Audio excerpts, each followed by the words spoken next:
Bengal update, खबरों की नई सोच।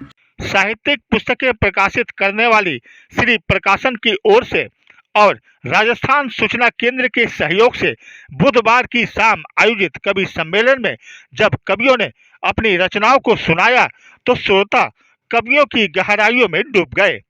मुख्य अतिथि राजस्थान सूचना केंद्र कोलकाता के सहायक निदेशक हिंगलाज दान रत्नू और जानी मानी गायिका, लेखिका, गीतकार व कवयित्री ज्योति कुंदर की उपस्थिति और साहित्यकार वनिता झारखंडी के संचालन में आयोजित कवि सम्मेलन में लगभग दर्जन भर कवियों और कवयित्रियों ने अपने अपनी कविताओं के माध्यम से समाज की सच्चाई को बखूबी पेश कर श्रोताओं का मन मोह लिया।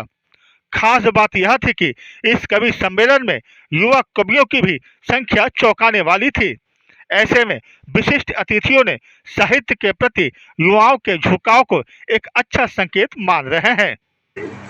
आज के इस कार्यक्रम के लिए श्री प्रकाशन की आदरणीय मेरी बहन वनिता झारखंडी जी को बहुत बधाई ज्ञापित कर रहा हूँ और बहुत ही साधुवाद और बधाई दे रहा हूँ राजस्थान सरकार की तरफ से और हमारी यशस्वी मुख्यमंत्री जी की तरफ से।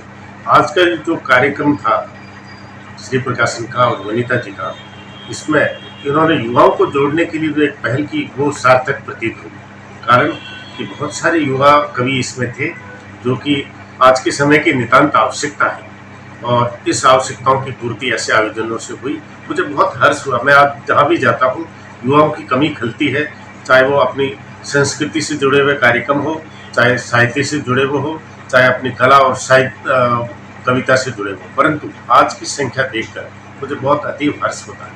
हमारी सरकार सदैव कलाकार, कवि, कथाकार, साहित्यकार और जो लेखक हैं उनका सम्मान करती है और उसी कड़ी में हम लोग आज ये जो आयोजन यहाँ पर हमारे राजस्थान सूचना केंद्र के सभागार में हुआ, मैं हमारे मुख्यमंत्री जी और पूरी सरकार की तरफ से वनिता जी को बहुत बहुत साधुवाद, धन्यवाद और बधाई देता हूँ। और वहीं मुंबई से आई सुप्रसिद्ध गायिका, कवियत्री एवं गीतकार ज्योति कुंदर ने काव्य सृजन में संवेदन की अनिवार्यता पर जोर दिया, मेल मिलाप की आवश्यकता पर प्रकाश डाला।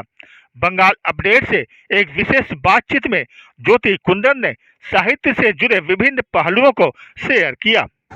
युवा पीढ़ी जो दूर होती चली जा रही है उसके लिए कहीं जिम्मेदार हम स्वयं ही हैं। जिस तरह उन्हें संस्कार दिए जाने चाहिए थे शायद हम माँ बाप के रूप में उसमें सफल नहीं हो रहे हैं।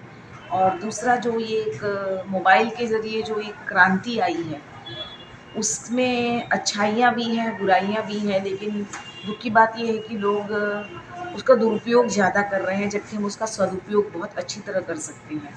तो युवाओं के को दोष देने से पहले मुझे लगता है अगर हम खुद अपनी तरफ देखें कि हमने उनको क्या संस्कार दिए हैं या हमने उनका लालन पालन कैसे किया है या हम जो उनसे करवाना चाहते हैं क्या वो हम खुद कर रहे हैं, अगर इस बारे में अगर हम ध्यान दें तो शायद ये युवा पीढ़ी कहीं बेहतर आएगी निकल। हिंदी सवाल ही नहीं है, हिंदी की स्वीकार्यता बहुत ज़्यादा व्यापक रूप से है। मतलब किसी पूरे भारतवर्ष में ऐसा मुझे नहीं लगता कोई भी होगा जिसे हिंदी नहीं समझती हो या जिसे हिंदी न आती हो। और इसमें फिल्मों का बहुत बड़ा योगदान है। भले आज अभी पिछले 10-12 साल का आप ना भी देखें तो भी मतलब या तो समझ लीजिए टीवी सीरियल ले लीजिए या फिर आप फिल्में ले लीजिए, हिंदी का बहुत बड़ा योगदान है और लोग इससे अपने आप को कनेक्ट करते हैं। किस फिल्म में आप गाना गाई हैं? मैंने कई फिल्मों में गाया है हिंदी की, जिसमें सबसे बड़ा खिलाड़ी, कौन सच्चा कौन झूठा, औलाद के दुश्मन, सनम हर जाई, इस तरह कई फिल्में हैं जिसमें मैंने। आगे की क्या योजना है? आगे मेरा म्यूज़िकल चैनल है ज्योति कुंदर म्यूज़िकल्स, उसमें मैं स्वयं गीत लिखती हूँ और उसकी कंपोजिंग भी करती हूँ और उसे गाती भी हूँ। तो इस तरह गीत और संगीत से जुड़ी हुई हूँ और लेखन में भी मेरी काफ़ी रुचि है और मुझे 2 अंतर्राष्ट्रीय पुरस्कार मिल चुके हैं लेखन में, और जिसे गाया है शंकर महादेवन ने। तो वो भी एक मतलब वो भी साथ-साथ चलता रहता है काम मेरा। कवि सम्मेलन में उपस्थित कविगण और साहित्यकारों ने हिंदी भाषा को बढ़ावा देने पर जोर दिया। इसी दौरान कुछ पुस्तकों का भी विमोचन हुआ। बंगाल अपडेट के लिए लखन भारती की रिपोर्ट। में सहेज कर रखी हूँ मैं, छोटी सी पोटली में सहेज कर रखी हूँ मैं, जरूरी और गैर जरूरी कुछ सामान, बिल्कुल गैर जरूरी उन बातों की तरह जो कहानी से कही गई हो कभी, वक्त के साथ भारी हो रही वो पोटली। तो ये जो तेरे होठों पे है मुस्कुराहट मानो खुदा की हो आहट, ये जो तेरे होठों पे है मुस्कुराहट मानो खुदा की हो आहट, खुदा मिला तो सब मिला, खुदा मिला तो सब मिला, तू मिला तो खुदा से कम क्या मिला। मिला है तो कुछ ऐसे मानो फकीर को मिला हो कोई हीरा जैसे, मिला है तो कुछ ऐसे मानो फकीर को हो मिला कोई हीरा जैसे, तू खाली मान में सजी सिंदूर सी है, सुहागन के माथे पे सजी लाल बिंदी सी है, तू खाली मान में सजी सिंदूर सी है, सुहागन के माथे पे सजी लाल बिंदी सी है, खनकते कंगन की खनखनाहट सी है, किसी बच्ची के पाँव के पायल की रुंझुनाहट सी है, तू इंसानों की बस की बात नहीं, तू खुद खुदा की चाहत सी है। वह राम नाम का जाप ही क्या जिनके मन धड़कन में राम न हो। राम नाम को जपना है तो स्वयं को राम में ढालना होगा, स्वयं को राम में ढालना है तो स्वयं से प्रथम कुछ प्रश्न करना होगा। प्रश्न तुम्हें कुछ करना योगी, क्या इस कलयुग में तुम एक पिता आदेश पर घर त्याग पाओगे। शबरी तो रही दूर की बात, शबरी तो रही दूर की बात, क्या तुम अपनी बूढ़ी माँ का जूठन भी खा पाओगे।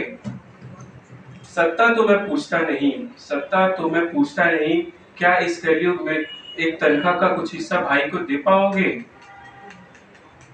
क्या श्री रामचंद्र की भांति सीता के लिए स्वयं को पवित्र रख पाओगे। सोचो सोचो, शायद इन प्रश्नों को तुम्हें सोचना ही होगा।